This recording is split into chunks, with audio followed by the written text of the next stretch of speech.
lies ahead.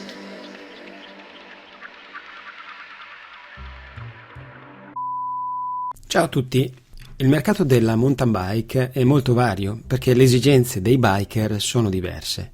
C'è chi predilige il giretto al parco, chi adora massacrarsi su salite impossibili, chi cerca dirupi per buttarcisi a capofitto ed altri invece che cercano un buon compromesso per dei bei giri alpini o collinari. Quando mi sono avvicinato a questo sport non sapevo assolutamente nulla di mountain bike e davo per scontato che queste biciclette fossero tutte uguali. La mia prima mountain bike l'ho comprata perché il prezzo era buono, aveva un bel colore ed era biammortizzata. È stato così che mi sono ritrovato con una XC Marathon, indubbiamente una bella bici, ma che non si addiceva assolutamente alla tipologia dei percorsi che normalmente faccio. Come al solito avevo commesso uno dei classici errori causati dall'inesperienza.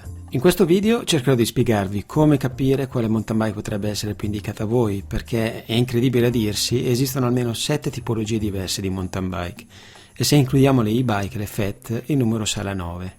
Prima di tutto però dovete cercare di comprendere alcuni importantissimi concetti e terminologie, perché saranno la base per meglio comprendere il video. Il primo concetto da comprendere è il significato di full e front. Una mountain bike front monta solo la forcella ammortizzata sulla ruota anteriore. La pedalata è più vigorosa e si ha minor spreco di energia. Una mountain bike full invece monta, oltre alla forcella, anche un monoammortizzatore posteriore, il che renderà più confortevole i tragitti lunghi. Altri due termini molto importanti da imparare sono lo stelo e l'escursione della forcella. Il diametro dello stelo è variabile. Steli dal diametro maggiore garantiranno alla forcella più solidità e affidabilità, quindi sarà preferibile averla su biciclette orientate verso la discesa. L'escursione invece è la corsa che fa lo stelo dal punto più alto fino a fine corsa. Negli ultimi anni l'escursione ha continuato a crescere. Sembra quasi che più l'escursione è lunga e più ci si sente fighi. Certo l'escursione è importante perché aiuta ad assorbire gli urti, ma è proprio necessario avere bici con escursioni da 160-170 mm se si va a fare il girettino domenicale al parco o al lago? Quali sono i casi dove è veramente necessario avere biciclette di questo genere? Lo scopriremo più avanti. Parliamo ora dell'angolo di sterzo. Si parla di angolo aperto, un angolo di sterzo più piccolo, ovvero un angolo che posiziona la forcella più orizzontale. Angoli aperti quindi agevoleranno la discesa. Si definisce invece angolo chiuso un angolo di sterzo più ampio che posiziona la forcella più verticale. Gli angoli chiusi agevolano la salita. Un angolo di sterzo di 69 gradi sarà quindi più chiuso rispetto a un angolo da 67. Più l'angolo è chiuso, più la bici sarà pedalabile. Un'altra cosa che vi suggerisco di fare è quella di dare sempre uno sguardo alla geometria della bicicletta. Normalmente le case produttrici di biciclette di gamma medio-alta forniscono dettagliatamente tutte le geometrie. Differenze minime in centimetri o in gradi possono avere effetti impensabili riguardanti le performance in discesa o in salita. Bene, chiariti questi concetti basilari, parliamo ora delle categorie e dei tipi di mountain bike. Iniziamo con la categoria XC o cross country. Le biciclette al top della gamma sono le Formula 1 della mountain bike. Sono pensate per le tipiche gare ad anello su brevi percorsi da ripetere più volte. Questo tipo di bici, di gamma più bassa e dai costi più contenuti, è consigliato anche a chi si avvicina al mondo della mountain bike. Indicato per un escursionismo tranquillo o per chi cerca lunghe percorrenze senza discese particolarmente difficili. In questa categoria troviamo due tipi di bici, la cross country e la marathon. Una bicicletta XC cross country è tipicamente front, ha un'escursione di 80-100 mm, un angolo di sterzo che va da 71 gradi fino a 69. È una bicicletta predisposta per la massima prestazione soprattutto in salita. Il peso è relativamente basso, 8-10 kg, proprio per facilitare i percorsi in salita. Queste bici sono spesso utilizzate in gare o da persone che cercano prestazioni massime, come detto soprattutto in salita. Parliamo ora delle marathon. Solitamente sono full, hanno un'escursione che varia tra gli 80 e i 120 mm, un angolo di sterzo di 70-71 gradi. Predisposizione è per la prestazione massima della pedalata in salita. Il peso è intorno ai 10 kg per le biciclette di alta gamma. Questo tipo di mountain bike è solitamente utilizzata per gare o per ricerca di alte prestazioni. Anche queste sono bici più portate alla salita. Dato che il rider deve supportare tragitti lunghi, questo tipo di bici normalmente è full, in modo da offrire più comodità. Passiamo ora alla seconda categoria di biciclette, quella chiamata all mountain. Sono biciclette pensate per percorsi alpini e collinari, dalle lunghe salite e relative discese. Sono bici ottimizzate per coloro che amano passare ore sulla bicicletta e percorrere distanze e dislivelli importanti. Nella categoria All Mountain troviamo 3 tipologie di bici: le trail bike, le all mountain e le enduro.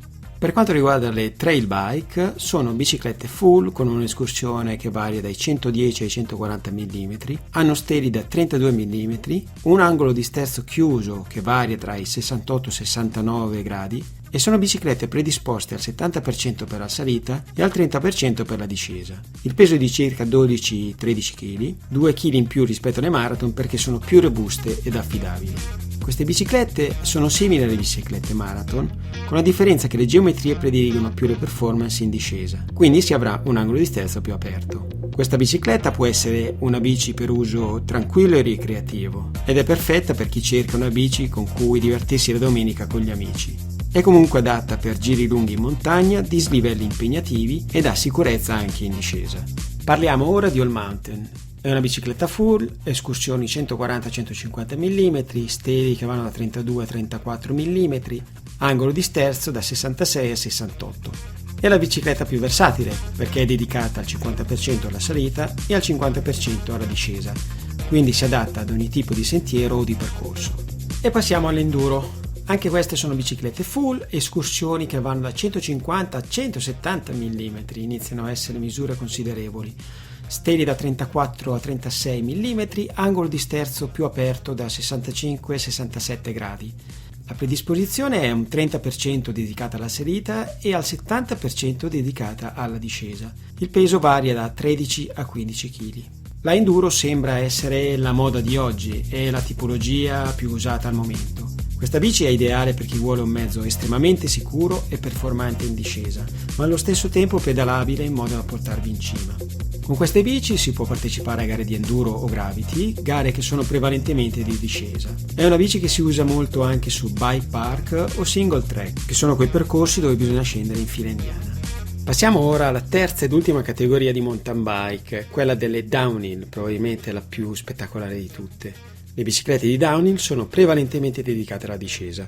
Le mountain bike da freeride sono mountain bike full, hanno un'escursione di 180-200 mm circa, angolo di sterzo di 64 gradi, steli da 38 mm. Le sospensioni sono prevalentemente a molla e la forcella in genere monopiastro da 180 mm. È una bicicletta predisposta al 10% per la salita e al 90% per la discesa. Il peso è di 14-20 kg. La pedalata non è assolutamente il punto di forza perché è una bici orientata alla discesa, particolarmente ai salti e quindi alle specialità gravity. Questa bici viene utilizzata prevalentemente nei bike park, puntando più allo stile dei salti che alla velocità e al tempo di discesa. Le biciclette di downhill sono biciclette full, hanno un'escursione di circa 200 mm, steli da 40 mm, un angolo di sterzo da 63 gradi e sono completamente dedicate alla discesa, al 100%, quindi è una bici ben poco pedalabile. Il peso è di 15-20 kg. Il passo è lungo, l'angolo di sterzo aperto e il baricentro è basso. È utilizzata principalmente nei bike park. È un mostro concepito per andare il più forte possibile in discesa.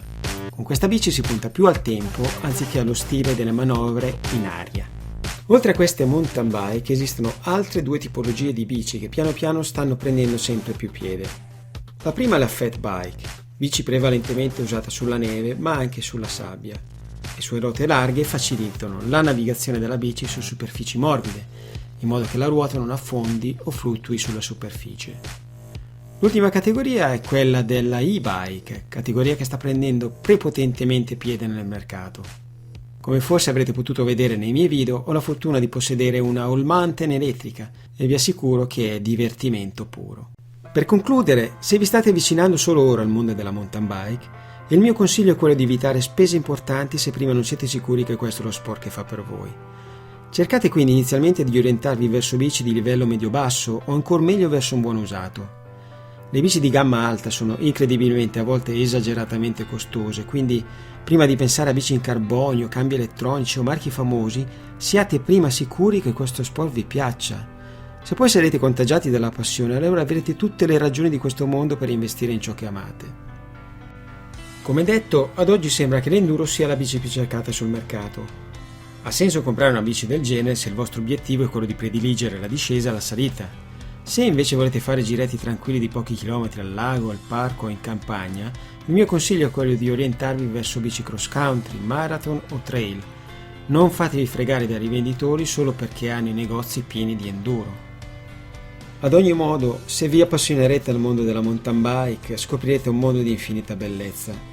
E se praticherete questa disciplina con il mezzo giusto, la passione si trasformerà in amore puro. E con questo è tutto. Come sempre, se il video più che piaciuto vi è servito, vi chiedo gentilmente di lasciarmi un like e se non l'avete ancora fatto di registrarvi al mio canale. Ciao e alla prossima!